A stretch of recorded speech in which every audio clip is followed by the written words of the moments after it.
This program is brought to you by the Media Liberty Alliance Foundation in cooperation with OBBM Network TV, bringing citizen-led, creative local media to the forefront of local communities to foster a greater understanding of constitutional liberty and appreciation of what makes us truly free, starting with you and me.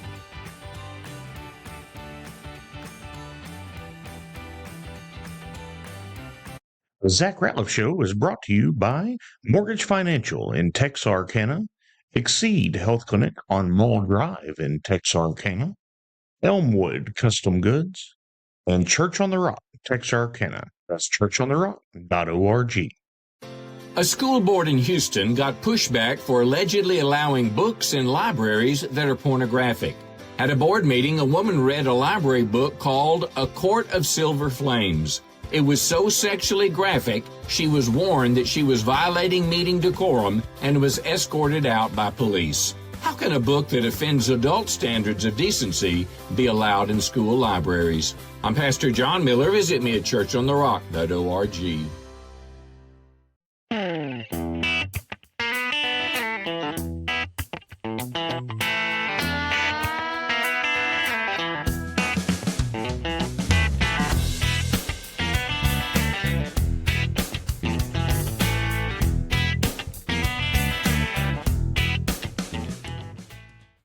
Hello and welcome to the Zach Rateliff Show. I'm Zach. That's my friend Hunter. Hunter, what's going on, man? Not much, man. How you been? Man, I'm good. Thanks for coming back. Absolutely. Hunter is a assistant professor of government and history, That's right. and which always makes this fun. It's why I enjoy you coming on. Yeah, I can't ever get anything wrong. People are going to say, well, you're not supposed to get that wrong. yeah.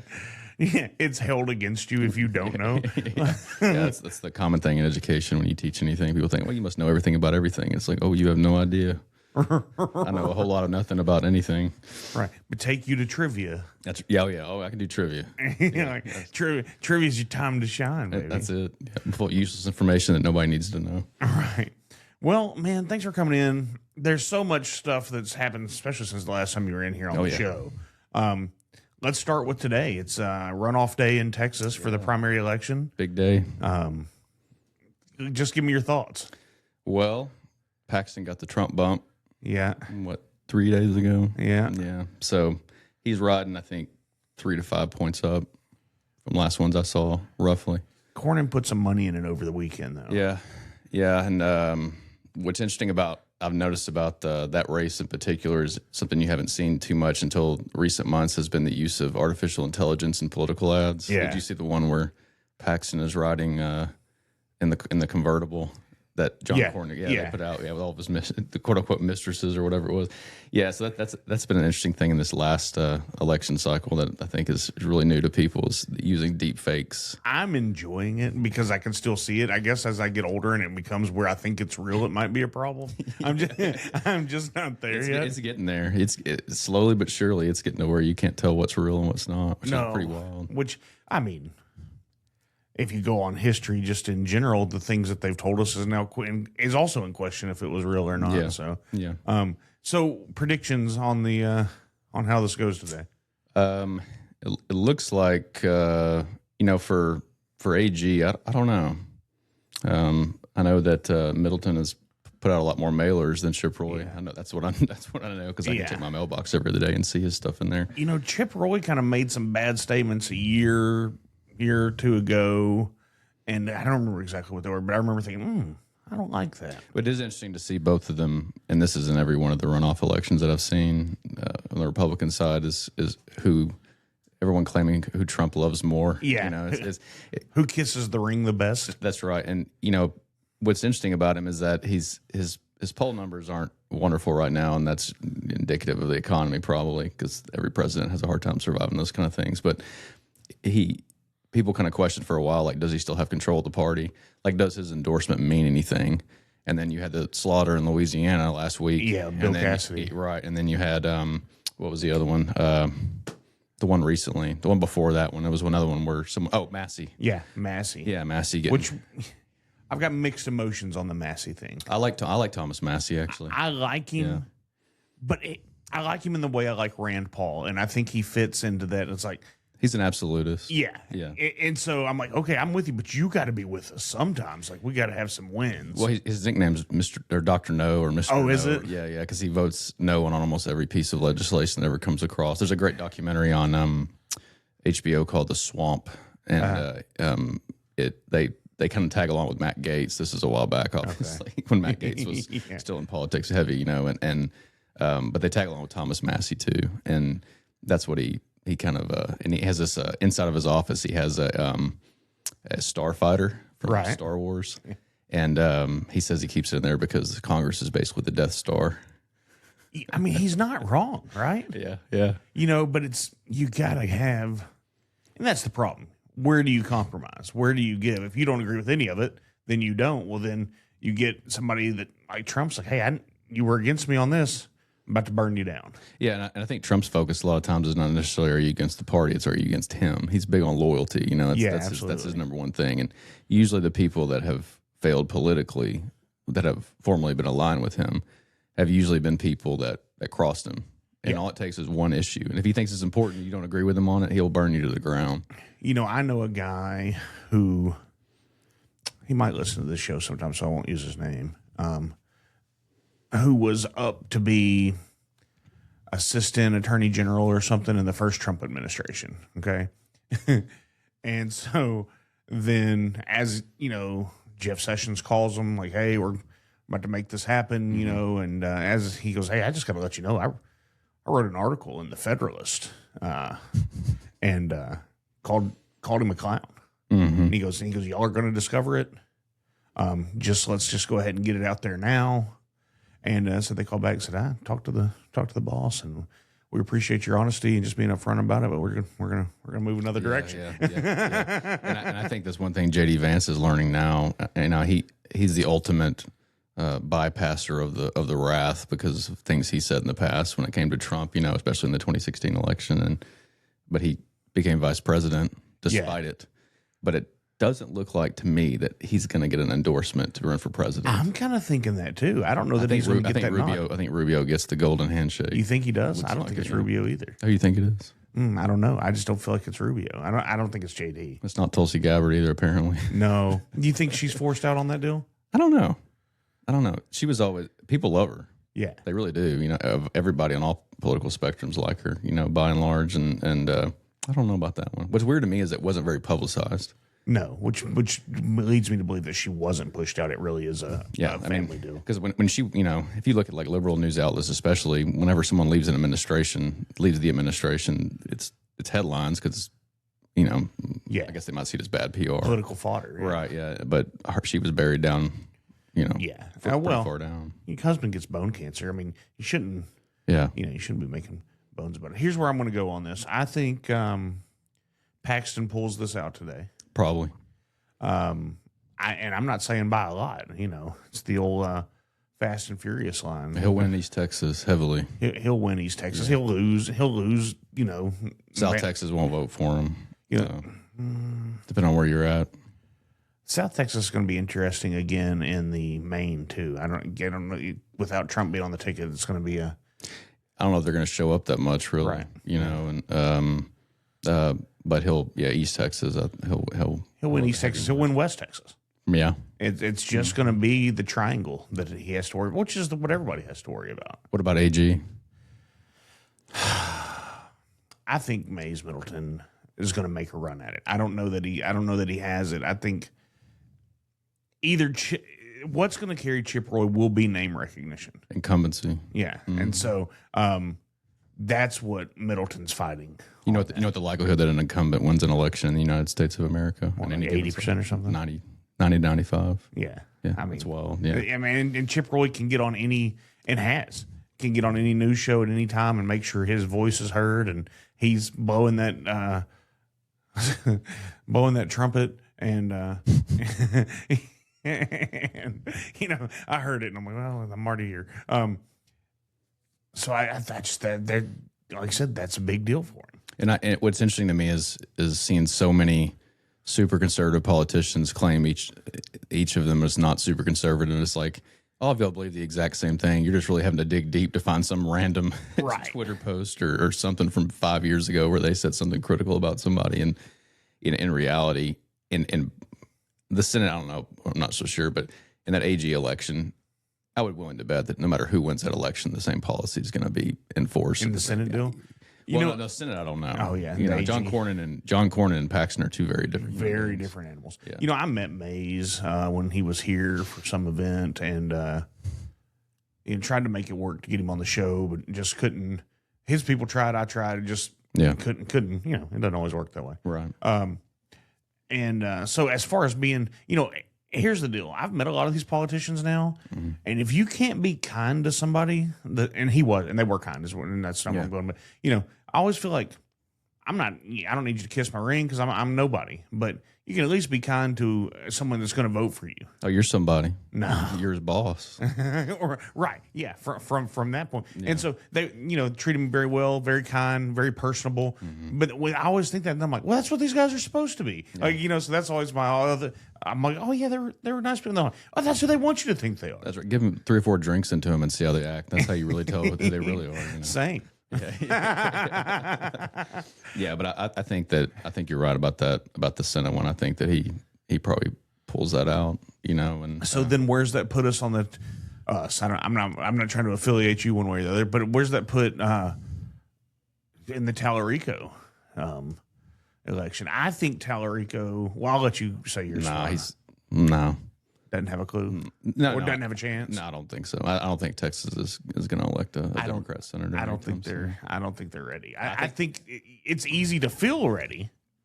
I say that I didn't think Beto would get as close to Cruz as he did in the last time he ran. But Cruz is not liked, but neither is Paxton for that matter. No.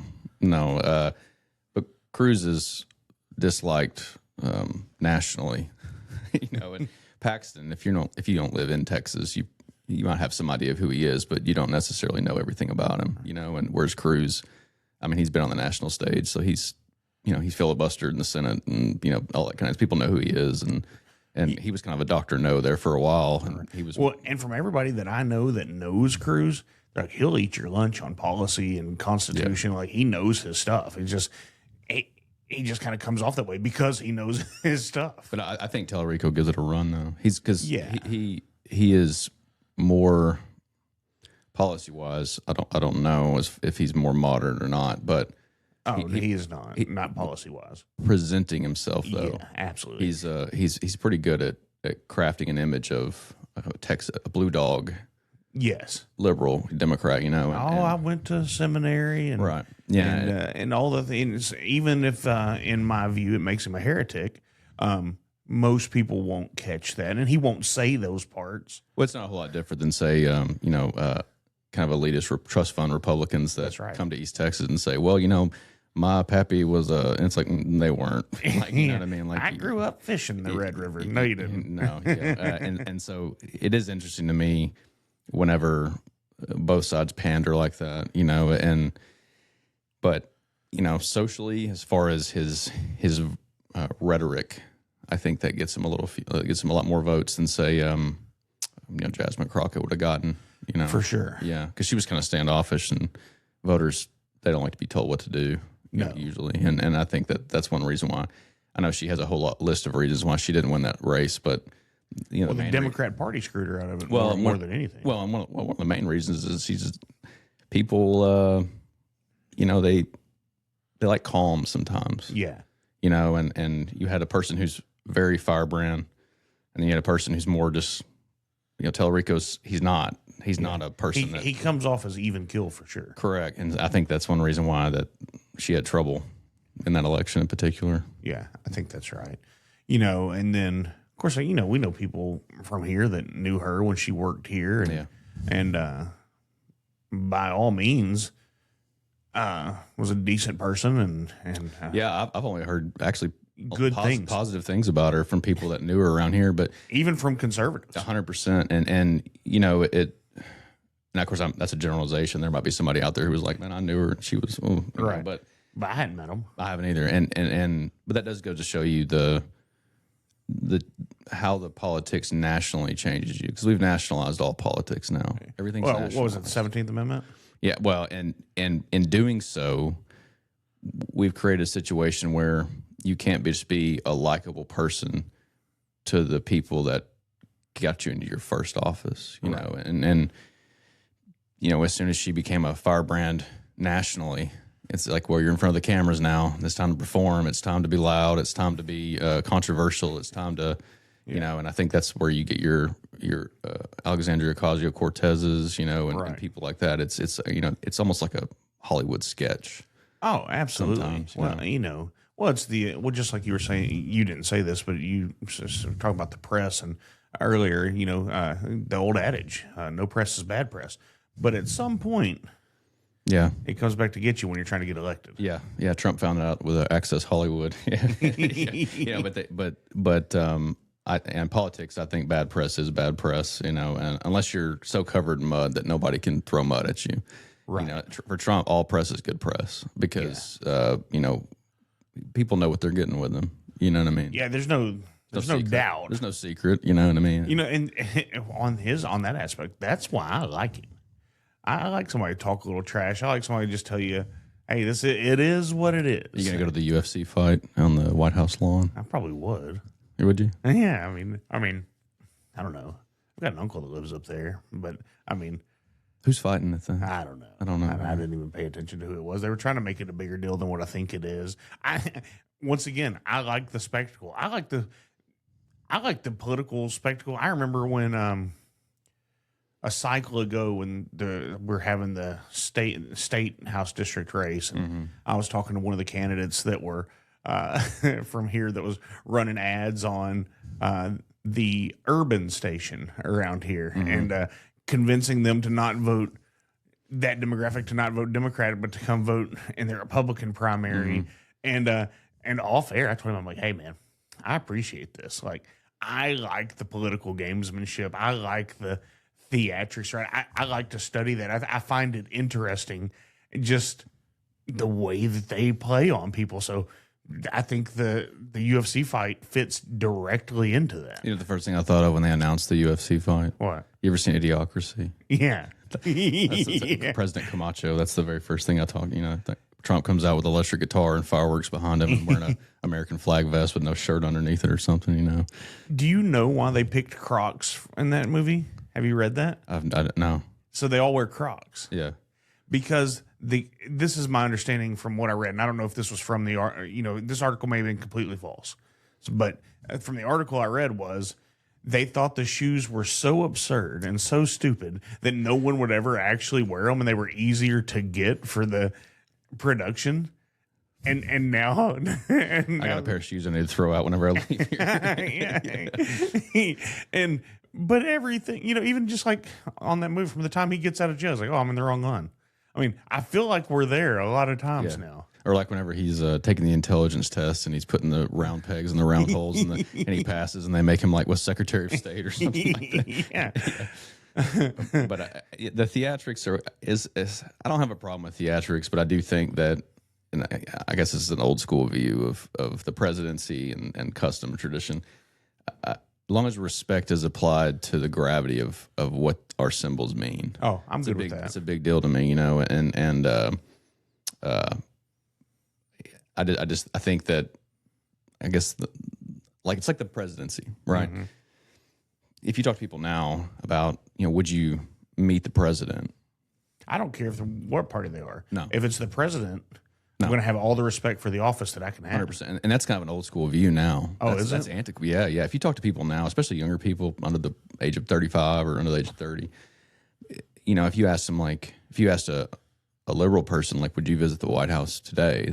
A lot of them, no, absolutely not.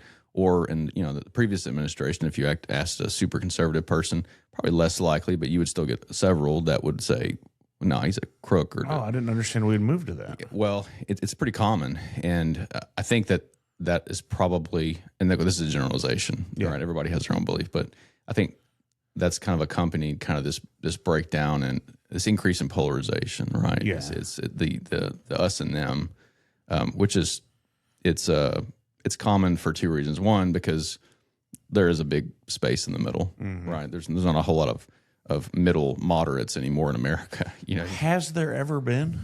Yeah. You think so? Yeah. You don't think that was just a... There was always that. If you look at election cycles in electoral college and far states and the disbursement of who won and who didn't win, Reagan won 49 states. You look at that and you think, well, there's liberal people obviously that voted for him. Right. You can't win 49 states in the United States of America and not have a lot of liberals vote for you. I was talking to a lady who was one of our teachers in high school. I don't know if you had her, actually. But she was a teacher when we were in high school. And she was at Dad's hair salon, Danny Ratliff's hair salon. Shameless plug. Yeah. Hey, it's made a great life for me. Oh, yeah. But she was at Dad's hair salon the other day getting her hair done. And she said, I listen to your podcast stuff. And I said, well, I didn't think my politics would be your politics. Yeah. and she said, actually, the liberals that I prescribe to are not the left of today. And she goes, so I find myself a lot more centrist and conservative, still holding the same views that I did because I can't go as far left as the Democrats have gone. Well, those are my words, but that was the point she was making. The thing that I'm referring to more so is the middle big enough now to where it swings elections? Oh. You know what I mean? If we're talking about how important, because that was always the thing, how important is the independent vote? Yeah, right. Right, and I'll tell you who swings elections. Go ahead and finish your thought. I don't know if the independent vote matters as much as it used to. It obviously has an effect. Yeah, I don't think it does anymore. My dad always had a funny saying, I guess, about independent voters. Old school, bluntness. He would say, independent voters are the worst voters because they're the ones that wait till the last day to see what color the candidate's tie is. Yeah. What color? Yeah, does this guy look good this today? Is the last thing I'm gonna. I just need one more tipping thing to get me to one side or the other. He wore a blue tie. I'm not doing that. But I think the nationalization of politics, which I think this might be a controversial opinion, but I think the nationalization of politics has been one of the worst things that's happened. And one of the reasons why, not because it's not important. Obviously, national politics is important, but it has come at the cost of a lack of understanding of local politics. And I believe that the United States of America, excuse me, when it was first created, it was created as a local politics, regional political entity. Yeah. With a national curtain that bound it all together, kind of. You know? And our first government was too regional, Articles of Confederation, and it led to chaos. And we created a system that I would argue is the greatest system ever created. Despite its flaws, it's great. Because we can self-correct. Correct. And I think that the problem in nationalization of politics is largely a result of politicians. Yeah. And I think that has created a system where people don't know local government at all. Well, let's take this recent school board election here in town. Yeah. Yeah. There were tens of people. Tens of people voted. Yeah. Out of a voter base of, out of a population base of around 100,000 in Bowie County. Yeah. And then, but I don't know what TISD is, but let's say 40,000. And how many of those are registered? Right. So let's say 20,000. So maybe there's 15,000. Well, just look at the primaries in March and kind of compare that, and you'll see that it's a fraction of just small percentage. 500 people went, and if that. Yeah, maybe if I'd have been like, Hunter, dude, we're going to run you for school board, and you're going to win this thing. We're going to get 500 people that will promise us they'll show up to vote. You'd win. Like we could have gotten 500 dudes and won that election. Yeah. You could literally just go into a bar and bought everybody drinks and probably walked right out with it. Oh, absolutely. Yeah. Ethically questionable, but it doesn't mean it doesn't happen. But and I think it's horrible, and I tell my students when one of the last things I tell them before I send them on, is if you don't take anything out of this, what we've done, at least take out the understanding that local politics matters, and that's why I tell everybody. National politics matters in certain instances, but we put so much attention to it, it's imbalanced from how important it really is. Right. And we put less attention to really what determines how your day is when you walk out the door and you go to work in the morning, you come home in the evening. local politics determines everything that you experience. Well, I mean, throughout the day. everything from these speed limits to all the flock cameras around here now. Tax season rolls around, you're paying property taxes, you're looking at your escrow payments, you're looking at your shortages for the year at the end, and all those things matter. And I think that we have become complacent in local politics, and I think that's when it's allowed a lot of things to happen that people don't pay attention to. That's right. Well, which is why you get I had an episode blow up locally. It's always interesting to me what blows up locally and then what carries larger on my statistics and stuff. But blow up locally over the proposed site for a data center out at Tex America Center. Oh, I know. Yeah. Yeah. I shared that story wide whenever I found it, all over text and email and everything. Yeah. And so, big deal, right? Huge deal. So that drove attention. All of a sudden, everybody realized that you didn't have any say because that's a private entity and they can do what they want out there. Which, side note, if you're going to do a data center, and if it's coming no matter what, which I believe they are coming no matter what, Tex America Center, in my view, is a great spot for it because they're set up to be an industrial complex. Well, in the one issue because I've read a little bit about those data centers because they put up some of them in Mississippi. They put some in Memphis is the big one in Memphis. I think that one of the biggest issues has been noise is one. Yeah. People have reported a constant humming. Yeah. At a certain decibel or whatever that disrupts sleep patterns. Right. And wildlife. Yeah. It's become a problem. And then also consumption of water. Right. That's been, and Texas is a water problem. We've always had a water problem. We only have one natural lake in the whole state. Do you know that? Yeah, Caddo. That's the only one. And we're already supplying water trying to meet the demands of urban growth. Which, out in DFW, they don't, I've heard, I don't know 100% that they don't source, the local lakes there for water as their recreational lakes. I've heard they get it from the rural areas. Yeah. And they're pulling it from outside the That's why you get your Marvin Nichols trying to have Yeah. Which And of that's been 50 years. It'll be another 50 years. They've been beating that around for half a century, yeah. But it's still a concern, especially if you're talking about generational land, generational farming, and wherever it's going to be out there near Mount Pleasant and that area. Red River County, I think. Right, yeah. Is it Titus too? I think so. Is it Titus? Okay. But this conversation about the data centers, I think that there's technology there for them to use the circulatory system of the water they have. And that's my understanding. Well, and here's the deal with the one here. There's no data center company for this project specifically that we're talking about that has signed up for it. It's a guy wanting to get the site ready to then go find like Musk or somebody. Yeah. But they're prospecting. Mm-hmm. So it's a prospector coming in saying, hey, can I get a 3-year feasibility period to possibly at the end of 3 years put a site in, then to have another 5 years to go find someone. So you're 8 years away, if at all.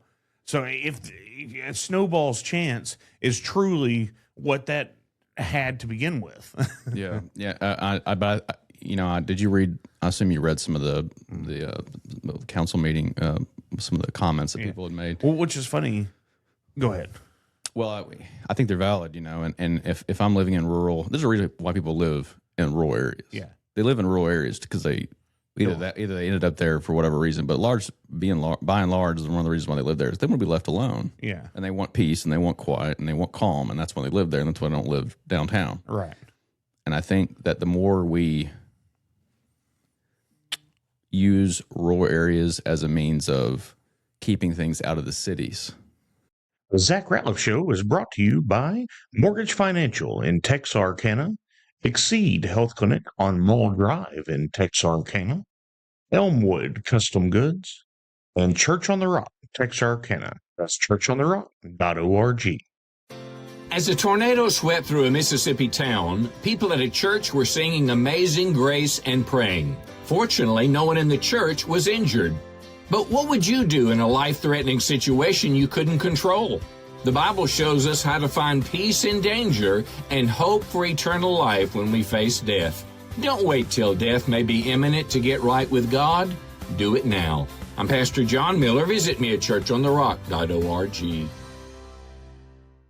So we say, well, we don't want to put our big data centers in the middle of the city. Yeah. So we're going to stick them out here in the rural areas where there's only like 5 people. Well, those 5 people, in my opinion, matter just as much as 5,000. And if we're talking about infrastructure like that, there needs to be real attention taken to make sure that we don't decrease the quality of life for people, even if it is only a few that live in those rural areas. Because, which again is why the Tex America Center plan sounds better than throwing it in Uncle Jerry's bean field. yeah, I guess Hooks is the nearest place. Tex America, is it Hooks? Yeah, Hooks probably. Yeah. And so I don't know. I don't know. I mean, Redwater on the back. So, Tex America Center is 18 square miles. Right. And so 400 acres out of, was that 12,000, over 12 or 14,000 acres, is like, okay, this is what it was designed for. And that's kind of why I've been on that side of it is, okay, I don't want it to be in somebody's bean field. I don't want it to be. But if this is already set up for industrial whatever. Well, it wouldn't surprise me if you start seeing these kind of things pop up on agricultural land, former agricultural land. Absolutely. As you saw the same thing with solar panels. If you drive through, what might have been farmland 20 years ago and you see solar farms out there, one of the largest reasons why you start to see that is because the old farmer dies. His family has no interest in farming, but they have the land. Well, they lease the land to companies to use for wind power, or solar power, or whatever else, and they get the checks every month and not have to worry about, combining or anything like that, and because they have no interest in farming, agriculture. What percentage of Americans actually farm? Yeah. So I think you're going to see more utilization of those lands for things like this. When we graduated high school, my dad said to me, he goes, well, I just got to let you know. You don't have some long lost rich uncle, and you don't have grandparents, a whole bunch of land with minerals under it. So you're just going to have to go to work. So just go ahead and You better get you a podcast. Yeah.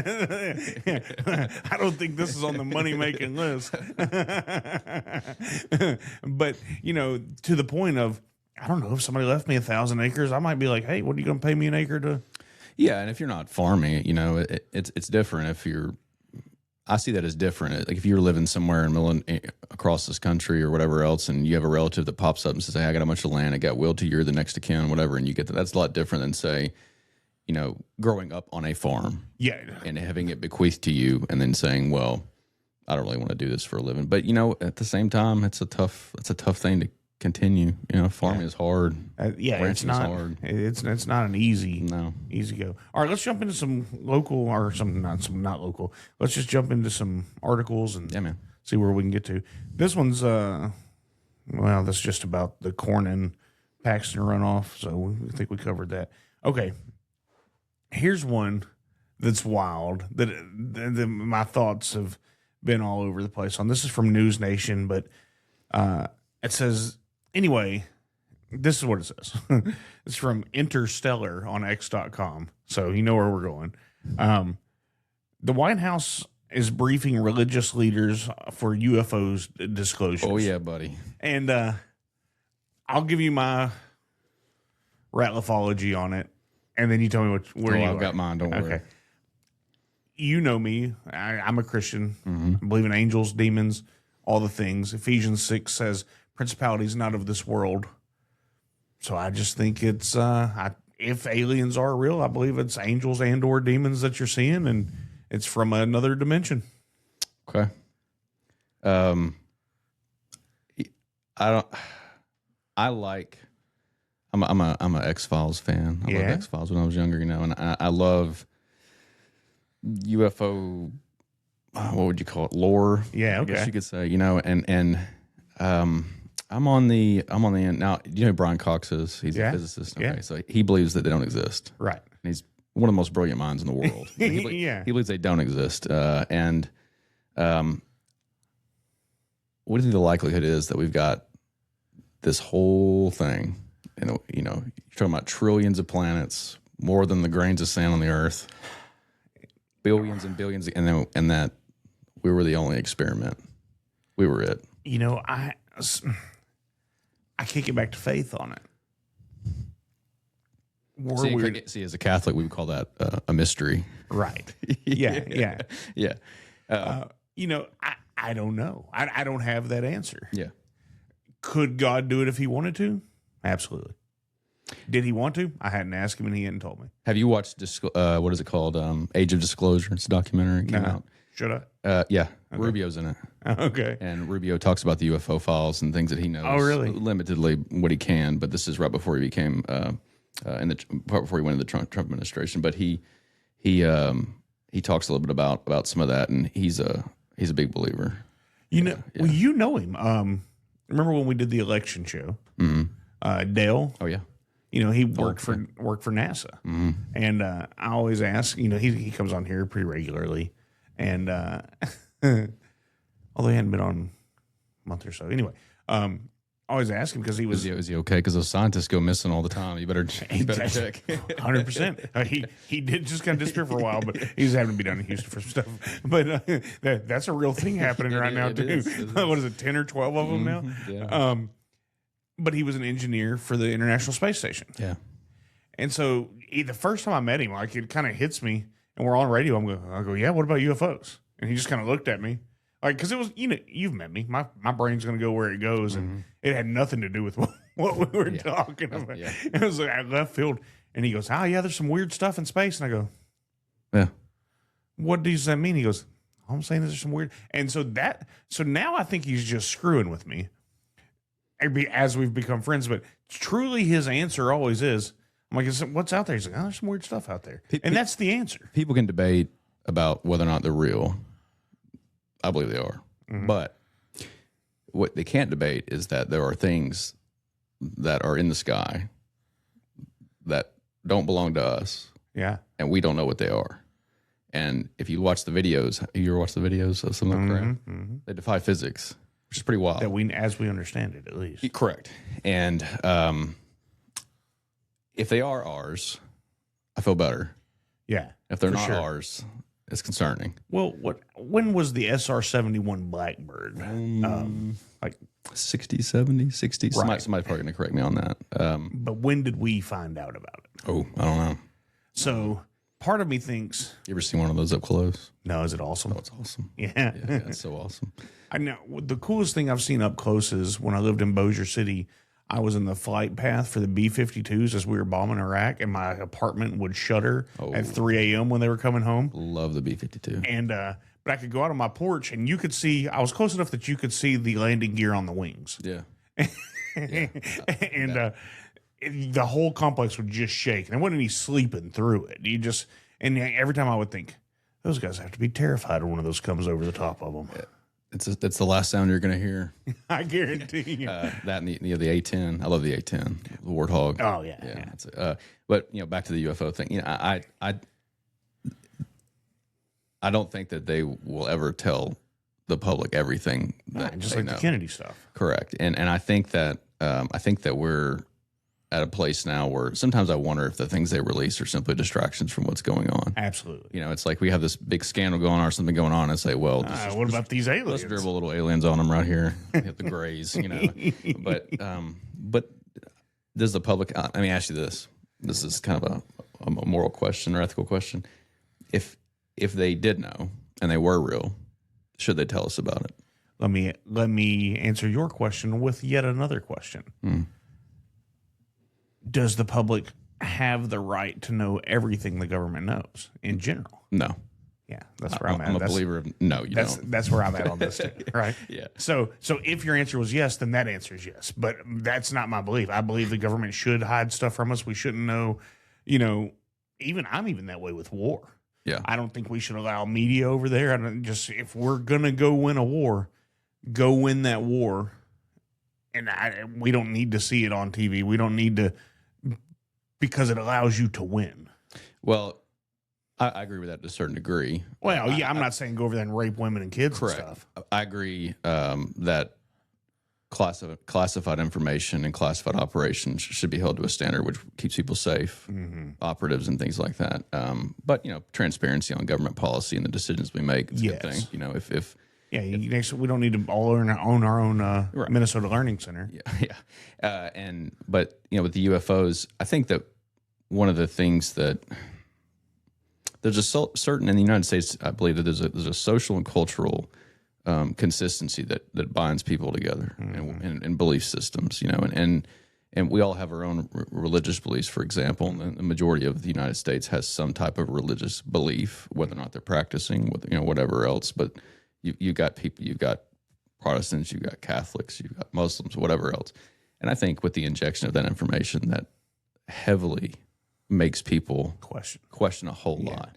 And what that means for the societal breakdown of morals and ethics and faith and belief. Absolutely. Because now you're questioning everything. Is it worth it? That's the ultimate thing.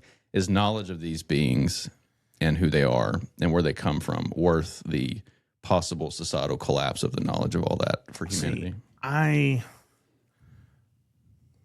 In chance of sounding like a crazy person, which is daily. Let's do it. I'm under the belief that we're closer and closer to a great deception, whatever that means to you, if not already in one. I think the government's going to deceive us. I think that's where we're headed. I think it's a grand, I won't even call it conspiracy. I think that we're on the verge of a great deception like we've never seen, and I think that's what we should be prepared for. I know what all this is about. What's that?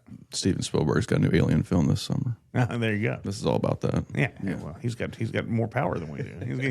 He's got bigger pools. All right. Well, that's what I was wondering about the aliens. Oh, I love it. I love the alien stuff. It's fun. All right. Let's do some January 6th stuff. Okay. Real Robert on X.com is newly hidden FBI files released by Cash, Director Cash, confirmed not only did the FBI stage January 6th, but there were 274 federal agents embedded in all of that. Mm-hmm. What's the source on that? That is at FBI Director Cash Patel, and then Real Robert's the guy who's... No, his source for that. Cash Patel. Oh, okay. Oh, he's... Okay, Cash Patel is saying that there was. Yes. Okay, gotcha. And then at Representative Clay Higgins is quoted as saying Christopher Wray was not only involved in the actions of J6, within he had over 200 agents embedded. So you've got a U.S. representative and the director of the FBI both saying there was definitely some knowledge of it beforehand, and at least 200 people from the agency in it. Did they so that wasn't an impromptu event thing, is what they're saying. Yeah. It was something that was planned for days. Yeah. By organizers or by law enforcement? Is that they're saying law enforcement planned the whole thing? They're not saying they planned the whole thing. It's saying not only did they knew they were staged to go into it, basically, is the way I'm reading it. As like moles? Yeah. Okay. So that would make sense. Yeah, not that I'm not reading it as they... Go into the Capitol, boys, like that kind of thing. Well, I know somebody was there. Yeah. I know a few people that were there. Mm-hmm. And so much so that I was around the conversation of, are they out of the way, back to the hotel, getting home? And, the conversation and the videos that they deleted from their phone because they didn't want to get caught up in all this, 100, they did not go into the Capitol. Mm-hmm. And because they saw, once the people, the park rangers or whatever, started moving the barriers and inviting them in, they kind of like, oh, yeah, what is this? And so then their videos show them moving away, like, something doesn't feel right. And so they very much left because they're like, this, you just. How many people are still incarcerated? I don't know. I think a few, but I think Trump pardoned, or what's the C one? Commuted. Mm-hmm. Most of their sentences. How do you feel about the what do they call it, the fund, the victims fund? Not victims. What would it be? Victims of political persecution fund, or whatever they're calling it. The $1.8 billion. Instead of paying him $10 billion. Yeah, which is his $10 billion settlement, but he turned it into a. Well, he's turned into that recompensation fund for victims of political persecution from the Biden administration. And I think that's what it is. Yeah, I've read about it. I haven't put thought energy into it yet. Is my honest? I haven't thought about it a lot. I could be wrong because I've read a couple snippets about it, but I think it was one of the stinks about it. And I think Thune came out and was against it. Pretty much anything Thune's against, I'm probably for, just in general. He said it was taxpayer dollars allowing for recompensation for people who were imprisoned or whatever else. You should read up on that one. That's a pretty controversial one. Came out last week. Okay. Yeah, I saw some of it, and it just didn't pique my... I don't know what the likelihood that someone wins a suit in that, Yeah. And who are we paying? I mean, there's a lot of questionable things that can arise from that. But also, if you were held in prison unlawfully, you lost your job and your career and your house and everything else for it. And some folks get recompensation for that. Sometimes they don't. Right. You hear stories all the time, people getting out after 30 years because DNA evidence clears them. And they're like, all right, well, get this stuff. And good luck. Yeah. Yeah, I guess that's right. All right, let's see what else we've got.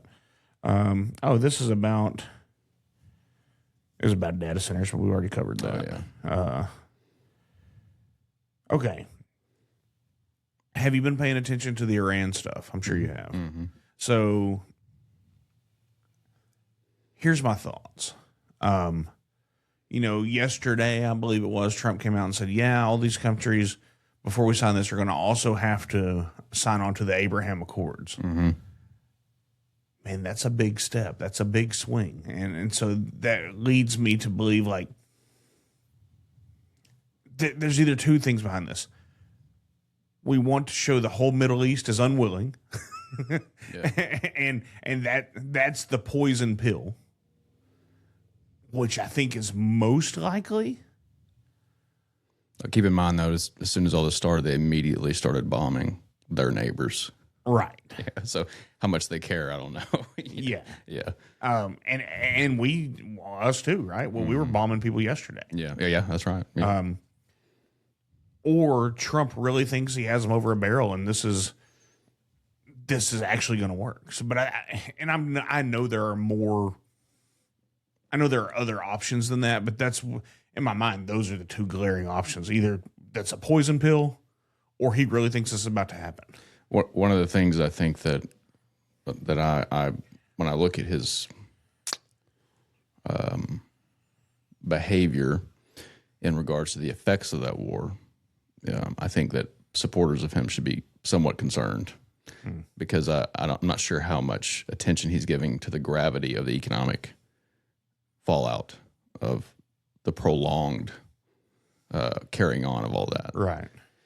And it's like most voters in the United States, they maybe have one or two things they vote on.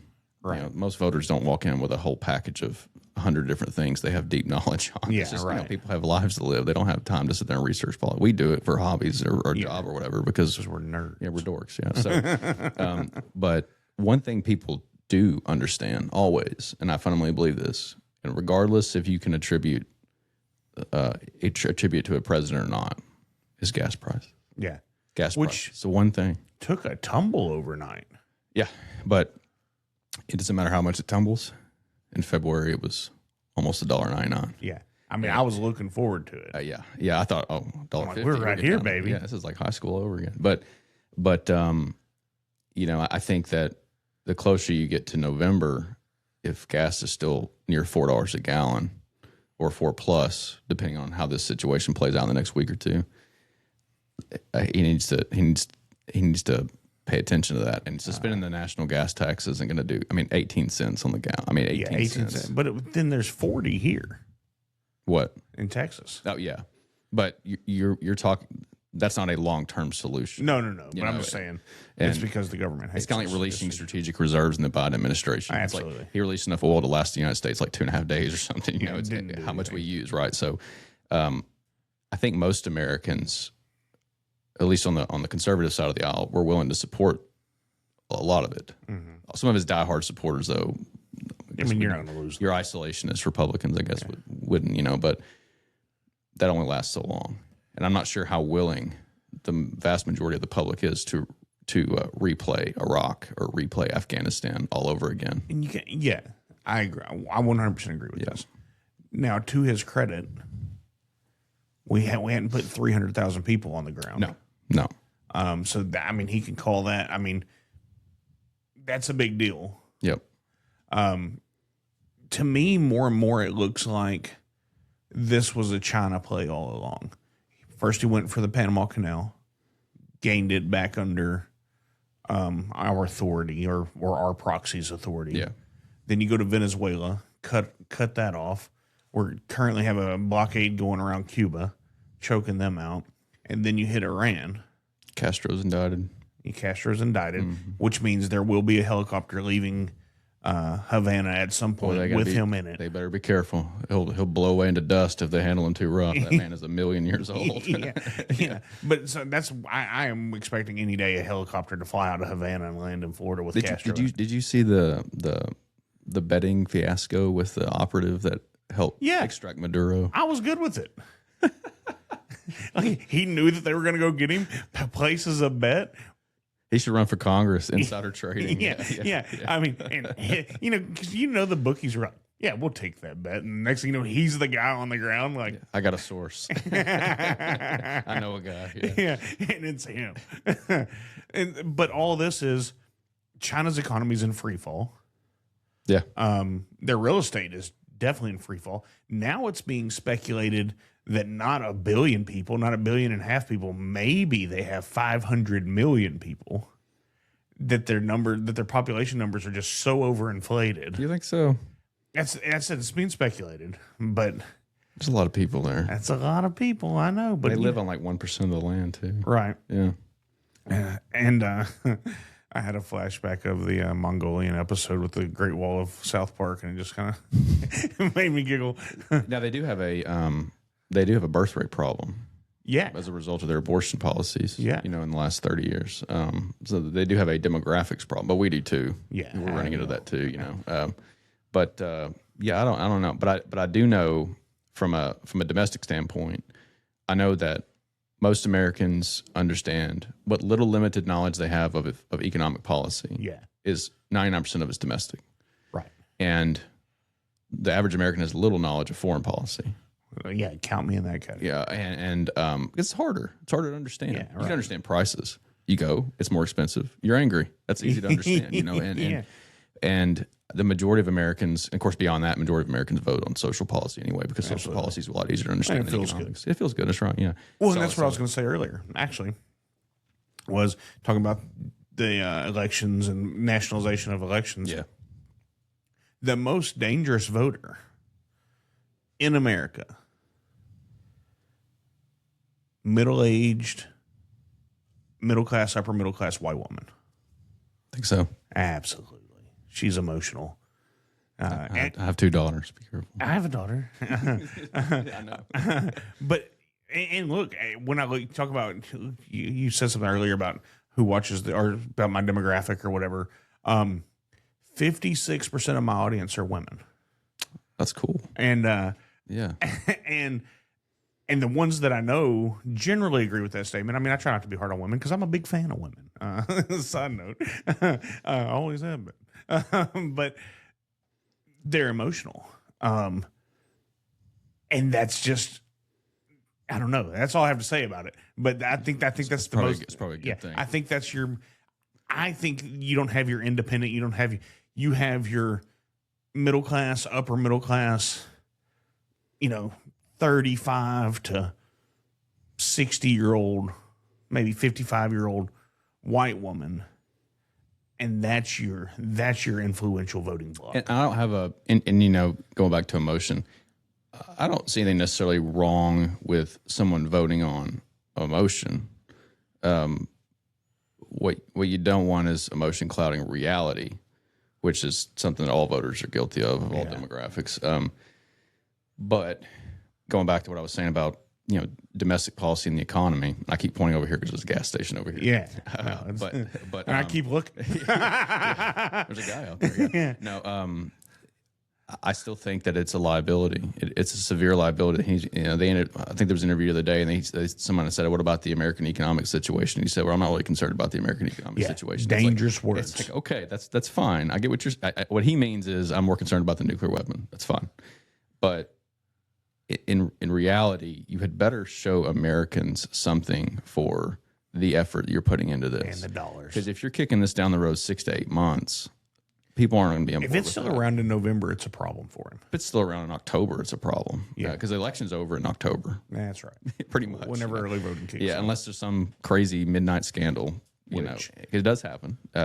But I think that he's not doing the Republican Party any favors by pushing them into a midterm cycle in which they're having to battle a rise of inflation because of the rising price of goods due to the increase in fuel costs and just basic paying at the pump, having to pay $1.20 more than a gallon they were in February.